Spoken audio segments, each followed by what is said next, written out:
지난 봄에 저희 노회가 대전에서 열렸습니다. 이제 노회 참석해가지고 이런 시간 저런 시간 갔다가 잠깐 쉬는 시간이어가지고 밖에 나와서 이렇게 차를 이렇게 마셨어요.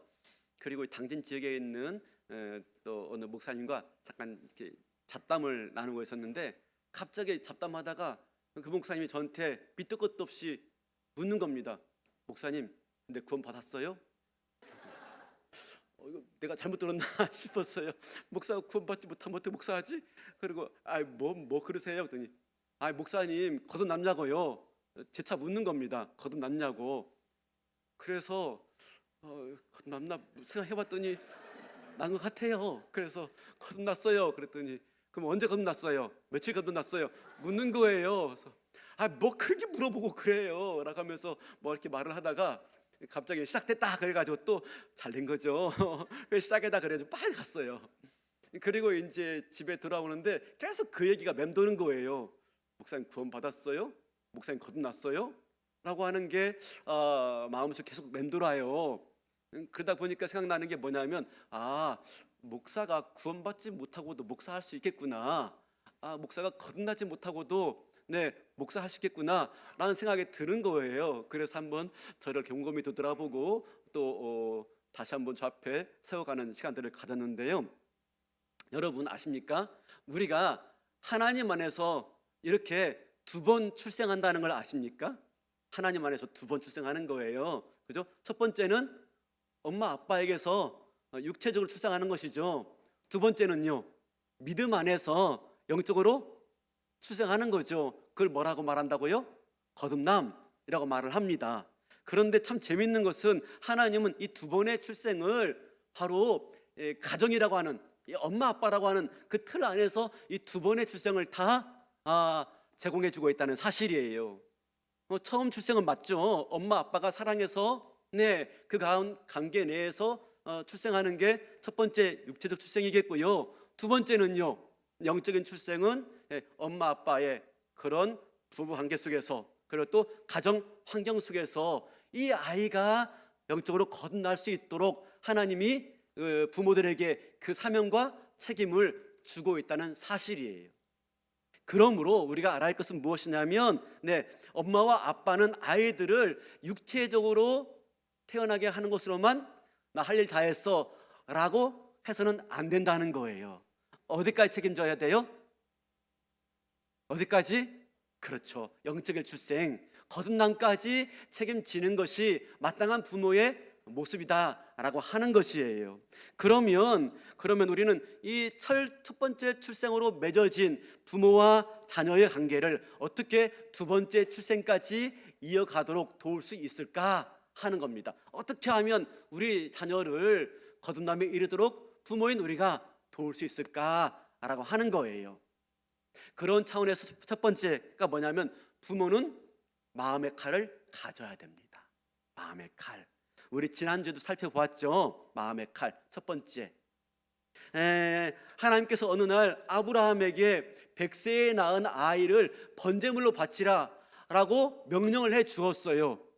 말도 안 되죠. 말도 안 되지만 감히 거역할 수 없는 명령이기에 아침 일찍에 출발합니다. 그리고 마침내 산 위에서, 모리아 산 위에서 아들을 번제물로 바치려고 하는 순간 하나님의 음성이 들리죠. 아브라함아 내 손을 멈추어라. 그리고 뭐라고 말합니까? 네가 이제 나를 경외하는 줄 이제 알았노라 라고 말씀합니다. 이게 무슨 말씀인지 잘 알죠? 지난주에 말씀드렸어요. 그죠? 처음 듣는다 그러면 곤란합니다. 한 걸음 한 걸음. 원래 이 브엘사바에서 모리아 산까지는 하루면 갑니다. 근데 성경에 보니까 3일이 걸렸다고 말하고 있습니다. 가고 싶지 않은 거죠. 명령에 순종하고 싶지 않은 거죠. 그러면서 아마 끊임없이 한 걸음 걸을 때마다 하나님께 물었을 거예요. 하나님 이게 뭡니까? 도대체 왜 나한테 이렇게 하십니까? 이게 말이 됩니까? 하면서 아마 한 걸음 한 걸음 걸으면서 하나님께 묻다가 마침내 모리아산 앞에 다다랐을 때 그제야 비로소 하나님이 왜 이런 명령을 내렸는지 깨닫지 않았을까 싶습니다. 우리가 그 번제물로 드려라라고 하는 게 뭘 말한다고 했죠? 그죠? 지금까지 아브라함은 하나님 말씀이 희망이었어요. 예, 지금까지 하나님과 동행하는 게 전부였어요. 그의 미래였어요. 그러다가 어느 날 아들을 낳고 나서 뭐가 바뀌었죠? 내 마음의 숭배의 대상이 바뀌었어요. 하나님이 이제 전부가 아니에요. 누가 전부가 되고 말았죠? 이삭이 희망이고, 이삭이 미래이고, 이삭이 기쁨이고, 이삭이 자기 인생의 전부가 되고 만 거예요. 어느덧 자기도 모르는 사이에 아브라함의 우상이 누가 되고 말았습니까? 이삭이 우상이 되고 만 거예요. 우리도 얼마든지 우리 자녀가 우리의 우상이 될 수가 있다라고 하는 것이죠. 그 말씀 앞에서 바로 아브라함은 마음의 칼을 빼내어서 우상을 자르는 거죠. 우상을 베어버리는 것이죠. 그 마음으로 이삭을 제단 위에 올려놨을 때 하나님 말씀하시는 것입니다. 이제야 네가 나를 경외하는 줄 알았노라. 그 말은 몰랐는데 지금 알았다, 그 뜻이 아니라 뭐라고 그랬습니까? 그런 너의 마음의 결단을 내가 이제 알았다. 네가 네 마음의 우상, 아들을 그 칼로 잘라내고 나를 진정으로 경외하며 순종하며 사랑하는 그 마음 내가 이제 알았다 라고 하나님이 인정해 주시는 말씀이다 라고 지난주에 말씀을 드렸습니다. 맞죠? 네. 이번 주도 이어서 칼의 얘기입니다. 칼의 이야기, 자녀와 관계된 칼의 이야기. 오늘은 예수님의 이야기예요. 예수님이 태어난 지 8일 만에 율법의 관례대로 아이를 하나님께 봉헌하기 위해서 성전에 올라갑니다. 근데 그때 마침 시몬이라고 하는 아주 경건한 노인을 만나요. 이 경건한 노인은 하나님께 약속을 받았어요. 네 생명이 다하기까지 이스라엘을 구원할 하나님의 진정한 메시아를 네가 네 눈으로 보게 될 것이다 라고 하는 하나님의 약속을 받았어요. 그때부터 시몬은 이 하나님의 약속이 언제 이루어질까, 오늘일까 내일일까 기다리는 마음 가지고 성전에서 예배드리면서 하나님의 약속을 기대했어요. 그러다가 마침내 이 아기 예수를 만나게 된 거예요. 그리고 그것을 성령의 감동함으로 시몬이 알아봅니다. 이 아기 예수가 온 인류를 구원할, 아니 이스라엘을 뛰어넘어서 온 유대를 또 온 인류를 구원할 하나님의 백성이며 하나님의 아들이며 메시아임을 알아봅니다. 그리고 그 아이를 향해서 축복의 말을 합니다. 그리고 이렇게 말하죠. 오늘 누가복음 2장 29절에 이렇게 말합니다. 주제여 이제는 말씀하신 대로 종을 평안히 놓아 주시는도다. 네, 이제 봤으니까, 약속을 받았으니까요, 이제 죽어도 여한이 없습니다 라고 하면서 이 아이가 하나님이 세우신 인류를 구원한 유일한 구원자입니다 라고 깨닫고 축복을 합니다. 그리고 이어서 마리아에게 이렇게 예언의 약속을 주어요. 34절 35절입니다. 시므온이 그들에게 축복하고 그의 어머니 마리아에게 말하여 이르되 보라 이는 이스라엘 중 많은 사람을 패하거나 흥하게 하며 비방을 받는 표적이 되기 위하여 세움을 받았고 또 칼이 내 마음을 찌르듯 하리니 이는 여러 사람의 마음의 생각을 드러내려 함이니라 하더라. 칼이 내 마음을 찌르듯 할 것이다 라고 말을 하고 있는 거예요. 여러분, 이 말이 아이를 갓 낳은 부모에게, 어미에게 할 소리입니까? 칼이 내 마음을 찌르게 하리라. 아니, 아무리 이 아이가 그리스도이며 하나님의 뜻을 이루는 아이이며 온 인류에게 참다운 복을 가져다 줄 하나님의 구원자입니다 라고 아무리 축복을 말을 했다 할지라도 이어지는 말이 칼이 내 마음을, 이 아이로 인해서 칼이 네 마음을 찌르듯 할 것이다 라고 말을 해주니, 여러분, 이 말이 축복이에요? 아니면 저주예요? 우리는 이 말이 뭘 말하는지 알아요. 이 시몬의 예언이 뭘 말하는 줄 알아요. 왜냐, 우리는 그 다음 얘기를 잘 아니까. 마침내 마리아가 자기 아들이 붙잡혀서 고문당하고 십자가에서 죽을 것을 봐야 되는 그 마리아의 마음, 그 마음이, 그 죽어가는 아들을 봐야 되는 그 어머니의 마음이 칼에 찔린 듯 아플 것이다 라는 예언의 말씀이다 라고 우리는 알아요. 그죠? 알고 있어요. 실제로 아들 예수가 30세가 되자 하나님 나라 운동한다고 하면서 집을 나갑니다. 집을 나가서 온 동네를 다니면서 그 복음을 전한다고 다닙니다. 그걸 어머니는요, 마리아는요, 3년 동안 먼 발치에서 바라봐야 했어요. 그걸 바라보는 이 어미의 마음이 얼마나 아프겠습니까? 집도 없이 절도 없이 떠돌아다니는 아들의 신세. 아들 예수를 낳고 이 마리아가 기대한 건 큰 거 아니에요. 그냥 평범하게, 아니 돈 많이 버는 직업도 아니에요. 그냥 목수. 그거 열심히 하면, 건실하게 그거 열심히 하면 먹고 살 수 있으니까, 그렇게 하면서 마음씨 착한, 그쵸? 처녀를 아내로 얻어가지고 알콩달콩 살면서 아들 딸 낳고, 그렇게 살고, 그리고 부모에게 봉양하고, 그리고 형제간에 우애하면서 살길 바라는 게 마리아의 마음이었을 것입니다. 그죠? 아니에요? 이게 우리의 마음이잖아요. 솔직히 마리아의 마음을 떠나서 이게 우리의 마음이잖아요. 모든 부모의 마음이에요. 그렇게 잘 살길 바라는 마음이 자녀를 둔 부모의 마음이란 말입니다. 그런데 어떻게 했습니까? 아들 예수는 결혼도 하지 않고, 이게 요즘에 부모들 고치거리예요. 그죠? 결혼도 하지 않고, 정처도 없이 떠다니는 겁니다. 온 유대를 다니면서 뭐 복음 전한다고 하면서 막 다녀요. 뭐 하나님 나라 운동하면서 막 다니는데, 주변 사람들로부터 아유 당신네 아들 미쳤어 하는 소리를 듣기도 하게 되어지고요. 더 나아가서 종교 지도자들로부터 비방을 받게 되어지고 미움받게 되어가지고 마침내 붙잡히고 체포되어가지고 고문당하고 십자가에서 죽어가는 아들의 모습을 그 밑에서 봐야 했던 거예요.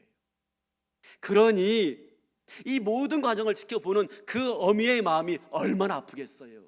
그죠?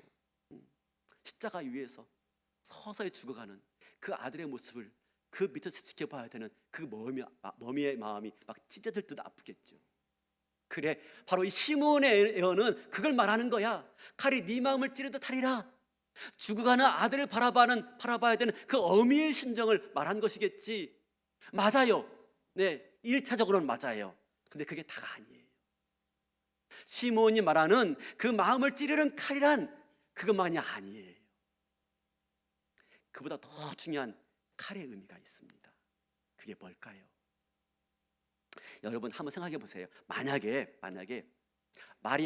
엄마 마리아가 아들 예수가 가는 곳마다, 그죠? 울고 불고 하면서, 야 예수야 너 아니면 없니? 꼭 네가 이 길 가야 되겠니? 너 아니고 많이 있잖아. 누구 집 아들 누구도 아직 많을 텐데 왜 꼭 네가 그 길 가야 되겠니? 우리처럼 말입니다. 네가 꼭 목사 돼야 되겠냐? 야 네가 꼭 선교사 돼야 되겠냐? 너 아니고 많잖아. 그죠? 우리처럼 얼마든지 마리아가 그렇게 할 수 있었을 거예요. 그렇죠? 울고 불고 하면서 아들에게 잔소리하고 참견하고 그랬을 거예요. 만약 그랬다면 예수님이 어떻게 이 사역을 제대로 잘 감당할 수 있었겠습니까? 물론 하나님의 계획 가운데 이루어졌겠지만 이 하나님의 부르심의 소명을 아들 예수가 온전히 이루기가 결코 쉽지 않았을 거예요. 실제로 마리아가 처음에는요 그런 마음 가지고 아들 예수를 양육했던 것 같아요. 예수님이 12살 되던 어느 날 온 가족이 유월절을 지키기 위해서 예루살렘에 있는 성전에 올라갑니다. 그래서 성전에서 유월절 다 보내고 마침내 이제 고향으로 내려갑니다. 온 식구 일행들이 친자와 함께 내려갑니다. 한참을 내려가는데 일행 가운데 예수가 보이지 않아요. 큰 소리 내서 불러도 없는 거예요. 참 큰일 났다, 아들 잊어버렸네 싶어가지고 엄마 아빠가 거슬러 올라갑니다. 마침내 성전까지 올라가 봐요. 없는 겁니다. 성전 안에다 들어보니까 성전 안에 어떻게 했어요? 떡하니 그 가운데 앉아가지고 랍비들과 함께 이야기를 하고 있는 거예요. 얼마나 허탈합니까? 얼마나 어처구니 없습니까? 그래서 어머니가 한마디 하죠, 예수님한테. 그러자 아들 예수가 뭐라고 말하죠? 누가복음 2장 48절. 그의 부모가 보고 놀라며 그의 어머니에 이르되 아이야 어찌하여 우리에게 이렇게 하였느냐? 보라 내 아버지와 내가 근심하여 너를 찾았노라. 야 네가 왜 여기 있어? 우리가 얼마 찾았는데 라고 좀 야단치니까 소년 예수가 뭐라고 말해요? 49절. 예수께서 이르시되 어찌하여 나를 찾으셨나이까? 내가 내 아버지 집에 있어야 될 줄을 알지 못하셨나이까 하시니. 그리고 40 예. 예수께서 함께 내려가사 나사렛에 이르러 순종하여 받으시더라. 예. 그 어머니는 이 예, 모든 예, 말을 맞습니다. 그죠? 마음에 예. 두니라. 49절 내 아버지 집에 있어야 할 줄 왜 알지 못하십니까? 라고 말을 하고 있는 거예요. 이 말이 무슨 말인지 잘 몰라요. 아니 아버지 집은 저 나사렛에 있지. 뭔 여기가 네 아버지 집이라고 해? 마리아는 잘 이해 못합니다. 근데 어떡하죠? 이 중요한 대목입니다. 그 말 끝에 이렇게 성경 쓰여 있습니다. 51절 보겠습니까? 51절. 예수께서 함께 내려가사 나사렛에 이르러 순종하여 받으시더라. 그런데 그 어머니 마리아는 이 모든 말을 마음에 두니라. 예수가 한 말이 무슨 말인지는 이해 못해요. 근데 그 말을 어떻게? 마음에 새기고 있어요. 마음에. 사랑하는 성도 여러분, 이 말이 참 중요한 게 이 아이가 태어날 때 성전에 데리고 올라갔을 때 시몬으로부터 무슨 말을 들었죠? 이 아이가 네 마음을 찌르듯 하리라. 이게 무슨 말인지를 당시에 이해를 못해요. 그런데 마리아는 이 말을 까마득히 잊어버렸을까요? 지금 보세요. 12살 난 소년이 무슨 말 하니까 지금은 이해 못하지만 마리아가 그것을 마음에 새겨 두니라. 아마 시몬의 이 예언을요, 마리아의 예수님의 어머니 마리아는요 가슴에 새기고 살았을 거예요. 이게 무슨 말이지? 아니 칼이 내 마음을 찌른다니, 이 아이 때문에, 이 아이로 인해서 칼이 내 마음을 찌른다니, 이게 무엇을 말하고 있는 것이지?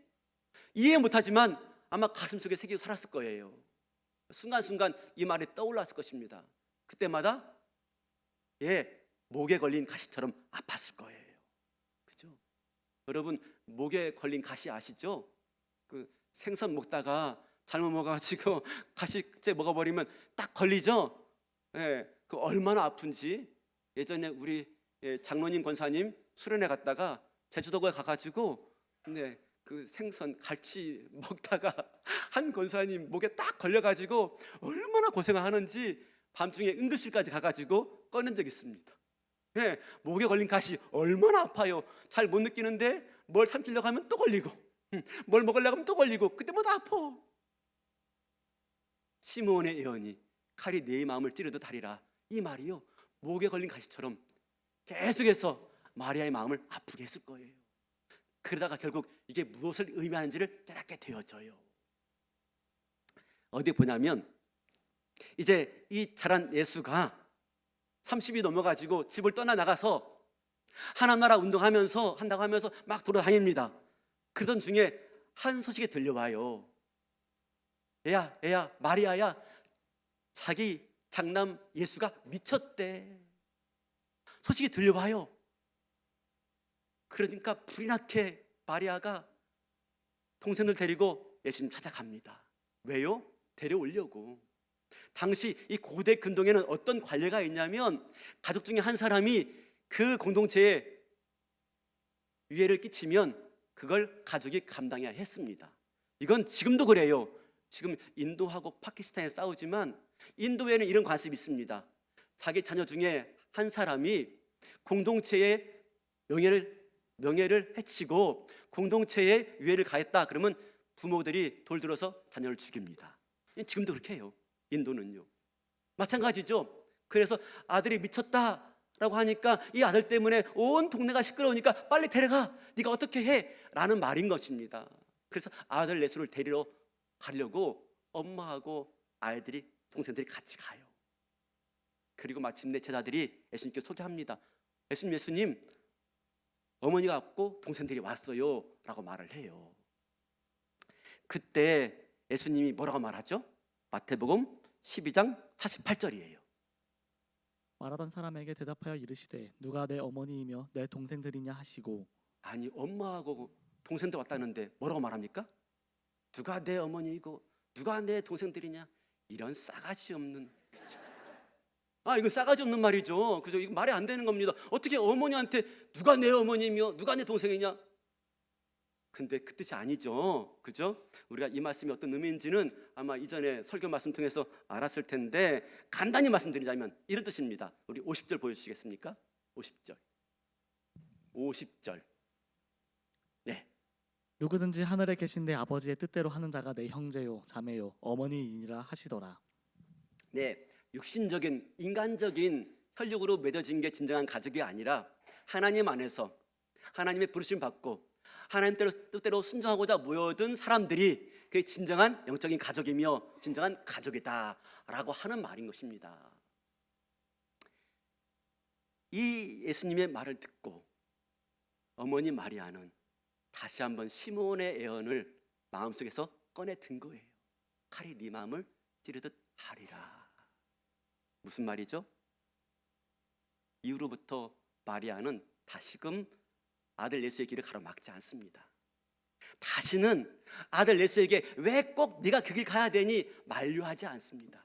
오히려 예수님의 제자처럼 예수님을 따라다니기 시작합니다. 그리고 그로 하여금 아들 예수가 하나님의 부르심의 소명에 충실하게 그 사명을 잘 감당할 수 있도록 뭐합니까? 뒷바라지 하고 있어요. 뒷바라지를. 어디까지 따라가죠? 십자가까지. 사랑하는 성도 여러분, 그러므로 우리는 여기서 시몬의 예언이 뭘 의미하는지를 대충 감이 와요. 칼이 네 마음을 찌르듯 하리라. 그게 무슨 말인지 대충 감이 와요. 뭐죠? 두 번째, 보여주시겠어요? 이 칼이 뭘 의미합니까? 네, 이 칼은 자녀를 하나님께 내어주기 위한 부모의 결단입니다. 결단. 이 칼이란 다른 게 아니라 아들 예수가 십자가에 죽어가는 것을 봐야 되는 어미로서의 고통이 아니라, 그것만이 아니라 아들을 하나님의 부르심의 소명대로 하나님께 내어드리기 위한 부모의 결단. 그게 마리아의 마음속에 있는 칼이에요. 칼.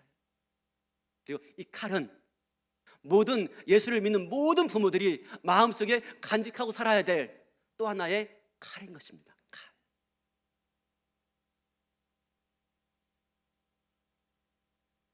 마침내 마리아는 이 칼을 항상 기억하며 살았던 거예요. 그러면서 하나 둘씩, 그죠? 아들 예수를 마음속으로부터 내려놓기 시작한 거죠. 엄마의 꿈과 엄마의 기대가 아니라 하나님의 소망과 하나님의 부르심과 그 소망에 따라서 자기 아들을 내어주는 또 하나의 칼로 결단과 각오를 하고 있는 것이죠. 이제 아들 예수는 더 이상 자기의 소유가 아닙니다. 하나님의 소유인 것이고 하나님의 아들인 것이죠. 하나님의 뜻을 위해서 그 길을 갈 수 있도록 내어주는 거죠. 지난주에 우리는 아브라함이 아들 이삭을 하나님께 드리기 위해서 칼을 들었다 하는 말씀을 들었어요. 근데 여러분 아십니까? 아들 이삭은 예수님의 모형입니다. 모형. 아브라함이 이삭을 칼로 베려고 했듯이 예수님의 어머니 마리아가 칼을 들어서 아들을 향한 부모로서의 애정을, 부모로서의 정을 끊어내고 있는 겁니다. 칼을 들어서 아들 예수를 향해서 부모로서의 인간적인 정을 잘라내고 있는 거예요. 그 결과 우리 모두가 다, 모든 인류가 다 예수를 통해서 구원을 얻게 되었고, 예수를 통해서 영생을 얻게 되었고, 그 결과 우리 모든 인류가 하나님의 참된 사랑을 예수를 통해서 알게 된 줄로 믿습니다.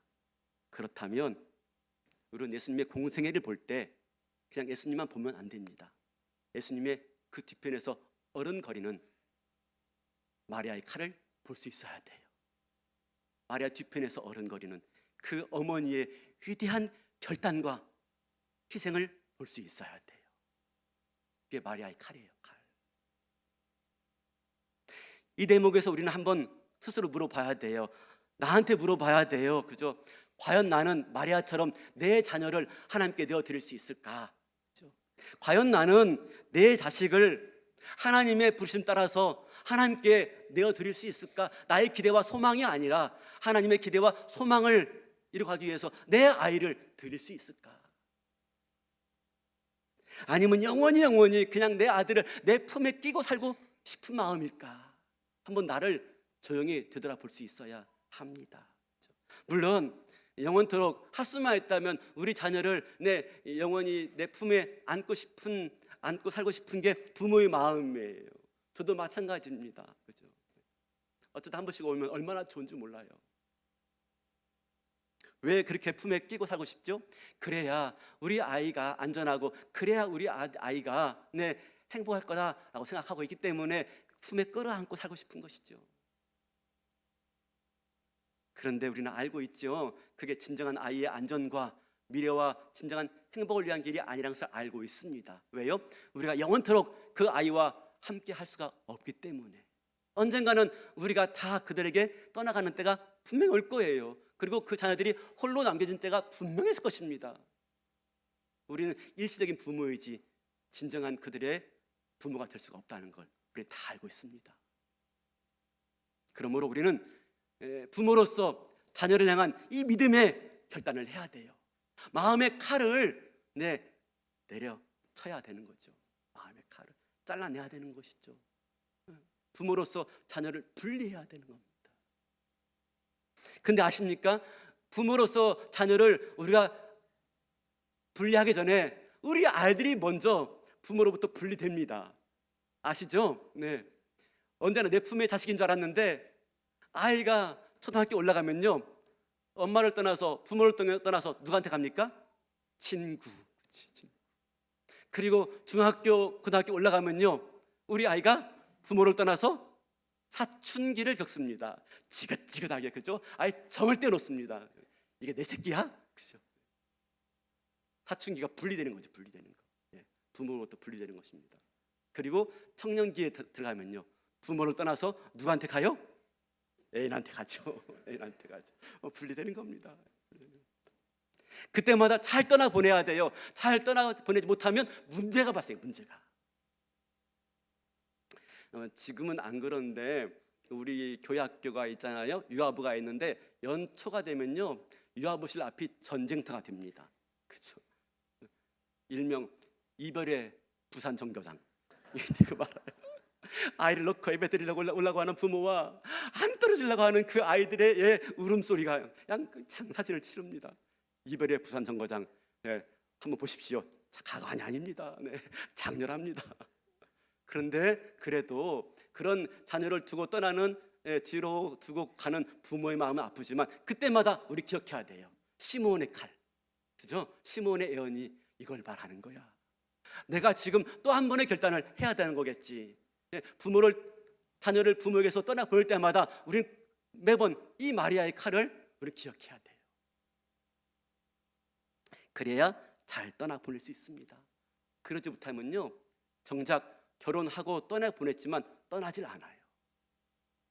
여러분, 이런 말이 있어요. 신혼 초에는요, 한 이불 안에 4명이 같이, 아니지, 6명이 같이 잠을 잔대요. 신혼 초에는요, 한 이불 아래 6명이 같이 잠을 잔대요. 누구? 처음에 부부가 같이 자겠죠. 그 다음에 또 누가 있어요?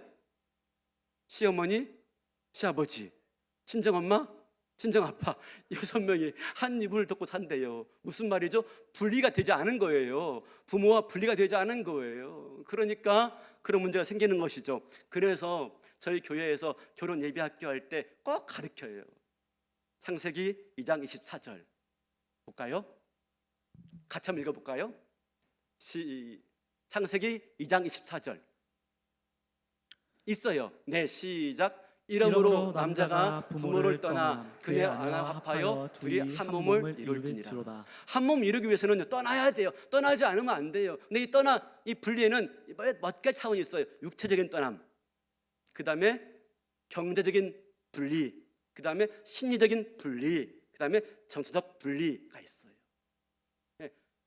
육체로 떠날 뿐만 아니라 경제적으로 독립해야 돼요. 언제나 부모님 그늘 밑에 살면 안 되는 것이죠. 그죠?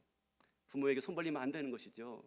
또 심리적으로 떠나야 되고, 또 정서적으로 떠나야 돼. 아까 말한 것처럼 한 이불 안에 6명이 잠을 잔다니까요. 뭘 말합니까? 우리 아빠는 설거지 다 해주던데 우리 아빠는 쓰레기까지 버려. 그죠? 우리 아빠는 이거 말하면 안 돼요. 그건 자기 집 이야기고, 이 가정은 그게 없어요. 부부가 하나님 말씀 안에서 새롭게 만들어가야 될 공동체이지, 다른 가정이, 부모의 가정이 롤모델이 될 수가 없어요. 정서적으로 분리되어야 되는 겁니다. 그걸 가리키고 있어요. 근데 부모를 잘 떠나지 못하면요, 결국 어떤 문제 생깁니까? 부부가 서로 떠나요. 부모를 떠나지 못하면 부부가 한 몸을 이루지 못하고요, 각자 부모에게로 떠납니다. 아내는, 여자는 친정한테 떠나가고, 아들은 부모한테 떠나가고, 그런 일이 생기는 거예요. 그러니까 뭘 잘해야 돼요? 분리를 잘해야 돼요. 떠나보냄을 잘해야 돼요. 뭘 가지고? 칼을 가지고. 분리의 칼. 그런데 이렇게 떠나보내는 데에서 또 하나의 차원이 있다는 걸 우리는 알아야 돼. 그게 영적인 차원이에요. 육체적인 차원, 경제적인 차원, 심리적인 차원, 정서적인 분리도 있지만 영적인 분리가 일어나야 돼. 영적인 분리. 이걸 말하고 있는 것입니다. 오늘 말씀, 이걸 말씀하고 있는 거예요. 마리아가 하나님 부르심을 위해서 아들 예수를 분리하듯이, 한나가 자기 아이 사무엘을 하나님의 성전에 맡기듯이, 우리도 우리 자녀들을 하나님께 맡겨야 돼. 하나님께 맡긴다는 게 무슨 말합니까? 이 아이의 진짜 주인이 누군지 깨닫고 부모의 기대와 소망에 따라서가 아니라 하나님의 계획에 맞게끔 우리 아이들이 잘 자라도록 하나님께 맡겨드리는 거, 그 결단을 해야 됩니다. 그 결단을. 그게 쉽지가 않아요. 이 결단이 쉽지가 않아요. 믿음 안에서 우리 아이를 키우겠다고 결단하셔야 됩니다. 기도와 말씀으로 키우겠다고 결단하셔야 되는 겁니다. 그게 신앙 교육이에요. 그것을 이제 우리 교회가 실시하고자 합니다. 사실 이 문제를 부모에게만 맡겨두었더니 잘 안 돼요. 부모가 혼자 감당하기 힘듭니다. 그래서 필요한 게 교회 공동체예요. 다음 주에 그 얘기를 말씀드릴 겁니다. 그리고 우리가 2학기 때부터 그 일들을 진행할 거예요. 자녀가 하나님 안에서 자기의 인생길을 찾고 결정할 때 부모가요, 인정해 주는 것입니다. 그래, 네가 기도하고 결단했니? 기도하는 가운데 그 길이 하나님이 인도하시는 길이라고 믿었니? 그럼 가. 엄마가 기도해 줄게. 아빠가 응원할게. 내어줘야 되는 것이죠. 비록 마음이 아프고 힘들어도. 그렇죠? 그런데 이렇게 잘 떠나보낼 수 있는 것은 우리에게 믿음이 있어야. 세 번째, 그죠? 우리가 믿음이 있어야 우리 아이를 잘 떠나보낼 수 있고 결단할 수가 있어요. 믿음이 있어야 돼. 믿음. 떠나보내지 못하고 분리하지 못하는 까닭은 내가 믿음이 부족해서, 하나님에 대한 믿음이 부족해서, 내가 이 아이를 책임져야지. 아니, 하나님은 우리 아이를 책임질 수 없을 거야. 내가 책임져야지. 내가 떠나보내지 못하는 거예요. 하나님에 대한 믿음이 없으니까. 이 아이가 내 소유가 아니라 하나님의 백성인데, 하나님의 자녀인데 그 믿음이 없는 거예요. 나보다 더 잘 이 아이를 잘 아시고 이 아이에게 가장 좋은 계획을 가지고 계신 분이 하나님이라고 하는 믿음이 없으니까 떠나보내지 못하는 겁니다. 하나님께 맡기지 못하고 있는 것입니다. 사랑하는 성도 여러분, 이 아이는 우리의 소유도 아니고 우리의 기업이 아닙니다. 성경이 분명히 말하고 있습니다. 하나님의 기업이요, 자녀는 하나님의 기업이요. 기업, 하나님의 기업이랍니다. 어떤 사람이 자기 기업 망하는 꼴 보고 싶겠습니까? 어떤 사람이 자기 기업 대충 하겠습니까? 아니, 대리점은, 그죠? 직영점은 망해도요, 본사는 망하지 않아야 됩니다. 우리 하나님 자기 기업인데요, 이 아이가 우리 기업 아니에요. 하나님의 기업이에요. 하나님이 근데 자기의 기업을 망하게 하겠습니까? 아무리 어려워도, 경제적으로 아무리 어려워도, 아무리 불황이다 할지라도 자기 기업은 지키시는 분이 우리 하나님이신 줄로 믿습니다. 내가 아니에요. 내가 그 하나님의 기업이라고 하는 믿음이 없으니까 자꾸 내가 간섭하고, 자꾸 내가 참견하고, 자꾸 내가 잔소리하게 되어지는 것이죠. 그러므로 믿음으로 내 자녀를 하나님께 내어드린다, 이 결단과 이 마음의 칼로 우리 자녀를 대하는 것은 부모로서 신앙교육을 먼저 가르치겠다라고 하는 결단이에요. 신앙교육, 기도와 말씀으로 기르겠다. 다른 무엇보다도 가장 중요한 것, 기도와 말씀으로 우리 아이들을 내가 섬기겠다라고 하는 것이죠. 그래서 기회가 되어주는 대로 기도하고 말씀으로 가르치고, 그 일들이 이제 교회 차원에서 진행하게 될 거예요. 교회 차원에서. 그러기 위해서 결단하셔야 됩니다. 부모가 결단하지 않으면 절대로 안 될 일입니다. 기도하고 부모가 먼저 살아야 돼요. 부모가 안 하면서 따라오길 바라는 건 그건 말이 안 돼요. 그러기 위해서 부모가 먼저 말씀대로 살기 위해서 결단하셔야 돼요. 그리고 기도하는 거죠. 기도. 칼을 품고 기도해야 돼. 칼을 품고. 기도보다 더 앞서는 것은 없어요. 기도만큼 자녀에게 가장 축복이 되는 게 없어요. 때로는 그 아이가 잠시 믿음의 길을 떠나실 수 있어요. 여러분 아십니까? 우리 아이들 자라나면요 교회 안 가요. 특히 엄마 아빠가 교회 안 가면 아예 안 가요.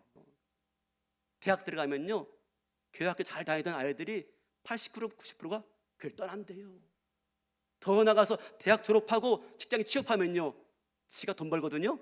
그때부터는 부모 말 안 들어요. 지가 돈 버는데 안 들어요. 그러기 위해서 먼저 뭐 해야 돼요? 부모가 먼저 결단하셔야 돼요. 그게 믿음으로 자녀를 기르겠다 하는 결단이에요. 그리고 중요한 것은 우리가 월삭 기도회 때 말씀을 더 나누겠지만 또 중요한 건 뭐냐면 자녀를 위해서 축복기도 해야 됩니다. 축복기도 매일매일 할 수만 있다면 이게 매우 중요합니다. 왜냐하면 자녀를 위한 기도는 자녀로 하여금 듣게 만듭니다. 그리고 그것이 하나님이 자기를 향하신 계획인 줄 깨닫게 되어져요. 그러면 그 길이 자기 인생길이 되어지고 그걸 소망하며 살게 되어지기 때문에 자녀를 위한 축복기도가 너무 중요한 거예요. 사랑하는 성도 여러분, 이제 말씀을 마치겠습니다. 우리는 자녀를 낳은 걸로 끝내면 안 됩니다. 두 번째 출생까지, 거듭남까지 우리에게 주어진 부모로서의 의무와 책임이 있습니다. 이걸 감당하기 위해서 우리는 마음의 칼을, 결단의 마음들을 가지고 우리가 우리 자녀들을 잘 섬길 수 있는 저와 여러분 될 수 있기를 바라겠습니다. 그럴 때 그렇게 마리아가 마음의 칼을 가지고 예수를 하나님께 내어드렸을 때 그 예수가 온 인류를 복되게 하는 구원자로, 온 인류를 복되게 하는 복의 통로로 쓰였던 것처럼 우리 자녀들이, 그죠? 우리 부모가 그런 마음의 칼을 가지고 기도하고 우리 자녀들을 내어놨을 때 우리 자녀들이 그처럼 온 인류를 복되게 하는 그런 아름다운 복된 통로로 쓰임받게 될 줄로 믿습니다. 이 복이 저와 여러분에게 있기를, 우리 후손들에게 이어지기를 주님의 이름으로 간절히 소망합니다.